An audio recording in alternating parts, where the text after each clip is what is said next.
गाईस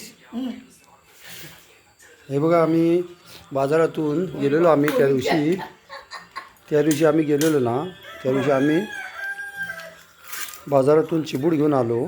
2 दिवसानंतर तो ॲटोमॅटिक ना त्याला बेगा पडल्या आणि ॲटोमॅटिक तो पिकल्यासारखा वाटला. तर मग मी आईला म्हणालो की आई बघ चिबूड पिकला असणार. तेव्हा आईने आमच्या हा छान प्रकारे चिबूड कापला आहे तिने. आणि हे हां ही तुला कसं माहिती पडलं की चिबूड पिकला आहे?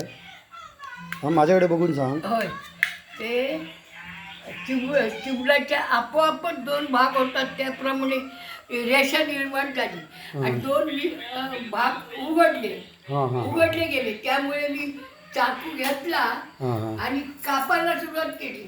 होय ते गावी आल्यावर चिबूड खाणं भजनामध्ये पण चिबूड वगैरे देतात. आरतीच्या वेळी पण चिबूड दिला जातो. तर मी तुम्हाला दाखवतोय की किती छान प्रकारे आई आमची चिबूड कापती आहे. ते आपण आता सर्वांना चिबूड सर्व करणार आहोत.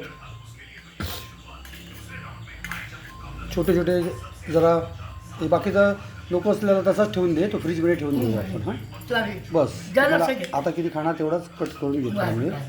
कारण चिबूड मोठा आहे, खाणारी माणसं कमी आहे. तर आता आम्ही काय करणार आहे, जेवढा आम्हाला पाहिजे आहे ना तेवढाच घेणार आहे. बाकीचा आम्ही फ्रीजमध्ये ठेवून देणार आहे किंवा आम्ही नंतर उद्या खाणार किंवा कोण पाहुणे आले तर त्यांना देणार आहे. तर छोटे छोटे कापं कर. हां मग ते कसं आता हा चिबूड आहे ना तो साखर वगैरे टाकून तिथे छान प्रमाणे बघा आईने किती छान कट केलेलं आहे बघा. आम्हाला आता पाहिजे तेवढाच आम्ही चिबूड घेतलेला आहे. फ्रीजमध्ये ठेवणार. बाकीचं आम्ही फ्रीजमध्ये ठेवणार. ओके गाईज त्यावरती साखर टाकायची आहे थोडी की त्याला मग गोडवा निर्माण होईल आणि लहान मुलं पण आनंदाने खातील.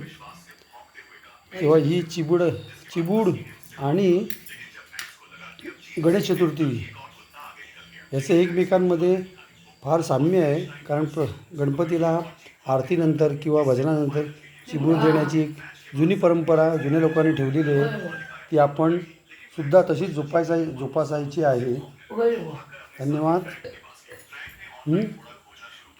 तुम्ही आता खाणार आहे ना चिबूड आता?